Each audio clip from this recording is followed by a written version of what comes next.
Učitelju dobri, što mi je činiti da baštinim život vječni? Pitao je netko Isusa, a Isus ne nabrojao zapovjedi. On ih je sve vršio i Isus ga zavolje. Jer ga zavolje, odlučio mu je ponuditi više. Ostavi sve, a onda dođi i idi za mnom. Nakon te ponude uslijedilo je dvostruko razočarenje. Razočarao se Isus jer je otkrio da taj čovjek nije spreman na taj korak, da je za njega vršenje zapovjedi bilo sredstvo, a imati veliki metak cilj. I taj nepoznati čovjek se razočarao jer je shvatio da Bogu nije dovoljno vršiti zapovjedi, da Bog ne traži nešto, da Bog traži sve. Mnogi kršćani danas smatraju da se može biti kršćanin živeći prema vlastitim pravilima, da se Bogu može dati nešto, ali ne može. Oni koji tako misle i žive ostaju kršćani samo imenom, a nisu i kršćani životom. Iz Isusovog dijaloga s mladim bogatašem saznajemo ne samo da takvi nisu njegovi, nego saznajemo čak i to da nisu njegovi niti oni koji svoje kršćanstvo ograničavaju samo na formi, iskazanoj u Evanđelju kroz 10 Božjih zapovjedi. To bi, mogli bismo danas reći, bili tradicionalni kršćani.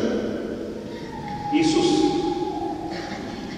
ih voli zbog tog što su takvi, zavolje, ali nije zadovoljan u potpunosti s njima.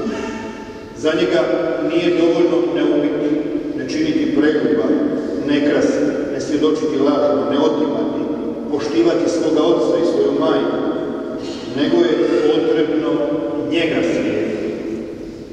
Mnogi nisu došli do razine da to shvate, a onaj netko koji je to shvatio nije bio spreman učiniti onaj odlučni korak, jer ga je nešto vezalo, a to što ga je vezalo bijaše veliki metak.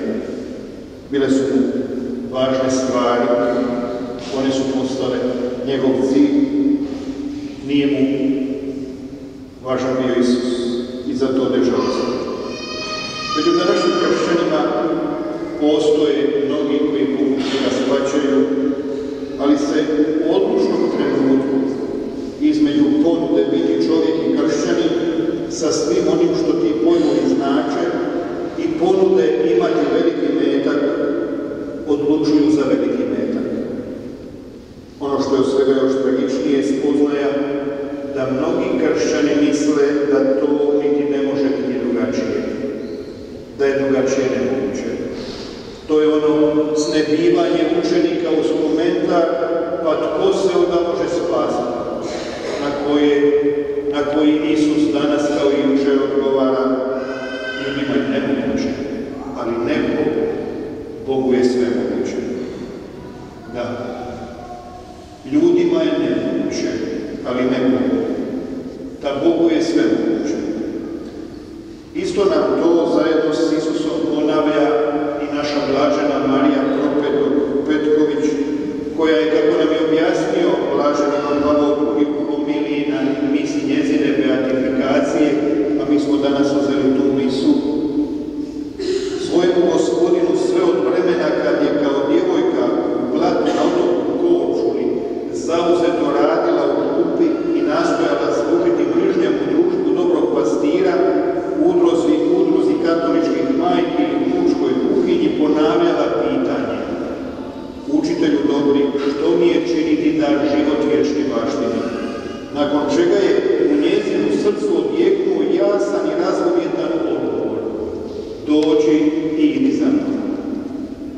I tu prestaje svaka sličnost između blažene Marije i mladića iz današnjeg Evanđelja. Dok je on od Isusa otišao tužan, ona se nastavlja blažen Ivan Pavao II u homiliji, osvojena Božjom ljubavlju, odlučila zauvijek posvetiti Bogu te ostvariti težnju da se posve preda duhovnom i materijalnom materijalnom dobru najpotrebniji, govoreći mu: evo me, ostavljam sve i idem za tobom, o idealu moj, Isuse moj. Samo te molim za pomoć i jakost na putu kroz život, jakost u borbi, u trpljenju i u napastima. Isuse, ljubavi moja, evo me k tebi, ljubim te tako jako, dopusti mi da te ljubim, o idealne duše moje, o ljepoto neba i zemlje, o najčišći. Ti me zanosiš, tvoje su oči čišće od sunca, dublje od mora, od plavoga neba, u njima se zrcali ono rajsko što dušu zanosi.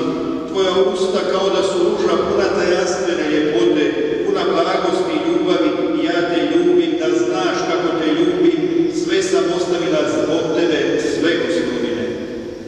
I ostavljajući sve zbog Isusa, ništa nije izgubila, dapače, unatoč poteškoćama i patnji, već na zemlji je puno stekla. Osnovala je, govorio je blaženi Papa u svojoj homiliji, družbu kćeri milosrđa trećeg samoslavskog reda Svetog Franje, koja ima jasnu zadaću širiti i promicati preko duhovnih i tjelesnih dijela milosrđa poznavanje Božje ljubavi, dokazujući da ništa od onog što se ostavi zbog Isusa i njemu stavi na raspolaganje nije izgubljeno, pa dokazujući zapravo vlastitim primjerom da je Bogu sve moguće. Braćo i sestre, ovo je samo jedan od brojnih plodova tog Marijinog čina ostavljanja svega, davanja siromasima i hodanja za Isusom i s Isusom. Nije moguće sve plodove tog nabrojiti, ali jedan od njih danas mi se čini potrebnim posebno izdvojiti, jer on je, a onda i sve ono drugo što je s njim povezano, razlog našeg današnjeg svečanog okupljanja i slavlja male, ali dragocjene umjetnice. Taj plod je njezina beatifikacija, a s tim plodom povezan je i plod veličanstvenog slavlja koje se dogodilo prije 10 godina u Dubrovniku, koji je ugostio svjetskog hodočasnika, velikog papu, čovjeka koji je također sve ostavio i krenuo za Isusom, promicatelja kulture, života, zaštitnika, dostojanstva obitelji. Ovo spominjem zbog aktualnosti ovih tema, uzora starih i bolesnih, prijatelja djece i mladih, ali i svih ljudi i svih naroda, među kojima se naš hrvatski narod ne bez razloga osjećao povlaštenim. Blaženog Ivana Pavla II. Papu na njegovom 100. hodočasničkom i pastoralnom putovanju izvan Italije. Nije se ta plodnost međutim tu zaustavila. U tu plodnost spada i ono što je on tom prilikom poručio, pozivajući se na primjer Blažene Marije. Uz već iznesene misli ističem njegov poziv hrvatskim ženama, suprugama i majkama, osobito onima koje su obilježene tugom rata i drugih strašnih događaja, da nastave gledati na svaku osobu očima srca, ali njegov uspjeh na kraju misnog slavlja s kojim se Dubrovnik osobito ponosi. Dugo sam vremena želio posjetiti Dubrovnik. Želja mi se ostvarila. Zahvaljujem Bogu i vama na ovako prelijepom dočeku, na ovom bogoslužju i ovim predivnim prirodnim ljepotama. Ovo je bio samo predgovor još jednom divnom plodu s kojim se ponosi naš grad. A taj plod je čast da je blaženi Ivan Pavao II. Postao počasnim građaninom našega grada. Tim je ovaj grad želio počastiti blaženog Ivana Pavla II. Ali tim je blaženi Ivan Pavao II. Želio počastiti ovaj grad.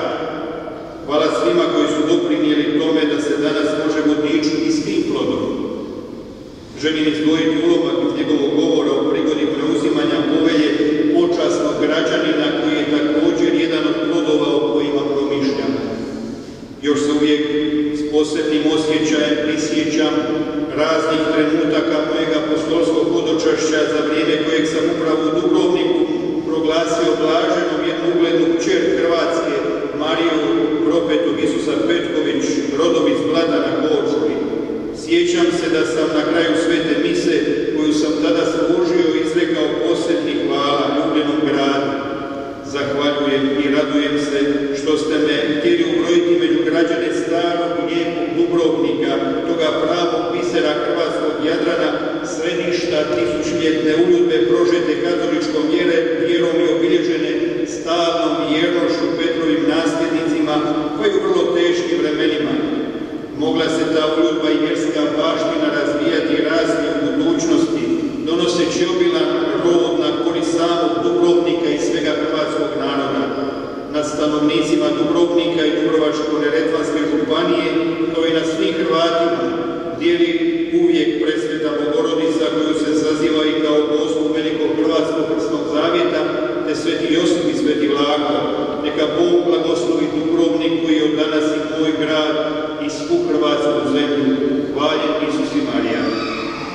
U spomenute plodove spada nadalje ono sjećanje koje je ostalo u ovom gradu, a kojemu je vidljiv znak i ulica s imenom našeg blaženika, a od danas i spomenik Ivanu Pavlu II. U istoimenoj ulici, a u Gružu, koje je bio mjesto veličanstvenog slavlja. Nadam se da ćemo na istom mjestu nešto slično ponoviti i sljedeće godine na susretu Hrvatske katoličke mladeži u našem gradu, a pod geslom na slobodu pozvani. Svi ovi plodovi, a ima ih još, nam ne smiju ostati samo sjećanje, nego nam trebaju ostati poticaj na molitvu, ali i na život u skladu s pozivom i primjerom koji nam je dao blaženik, a on nije samo govorio i propovijedao onome što nam je činiti, nego je u skladu s tim i sam živio. Hvala svima koji su to omogućili, kako nama koji živimo u ovom gradu, tako i svima onima koji će dolaziti, da bi blažen Ivan Pavao svima, kako nama koji živimo u ovom gradu, tako i svima koji će dolaziti u naš grad, mogao biti onaj na kojemu će se zaustavljati pogled i kojemu ćemo upućivati molitvu. Dođi i idi za mnom. Poziv je koji je Isus uputio mladiću, blaženom Mariji Propetoga, blaženom Ivanu Pavlu, onda u jednom trenutku i svakom od nas. Danas, po 10. obljetnici proglašenja blaženog Marijom Propetog i 10. obljetnici pohoda našem gradu, počasnog građanina ovog grada, blaženog Ivana Pavla II. U godini vjere, želimo sebi predočiti važnost tog poziva, ali i promisliti o veličanstvenim plodovima iskrenog i predanog odgovora na taj poziv, u koji spada i to da smo i sami potaknuti na dobro, kojemu je preduvjet zajedno s blaženom Marijom i blaženim Ivanom Pavlom i mnogim drugim u kršćanskoj povijesti ovoga grada reći svoj: evo dolazi vršiti volju Tvoju. A onda u skladu s tom odlukom i s tim odgovorom i živjeti, gledajući u primjer blažene Marije i blaženog Ivana Pavla i uzdajući se u njihov zagovor, hodajući kroz život uz Isusa i s Isusom i za Isusom, kako bismo već na zemlji stekli veličanstvene plodove boljeg života ispunjenog dobrom i ljubavlju, koje daje zajedništvo s njime, a onda dobili u vječnosti život vječni, a što ni nije drugo nego li poput blaženog Ivana Pavla i blažene Marije Propetog biti blaženi.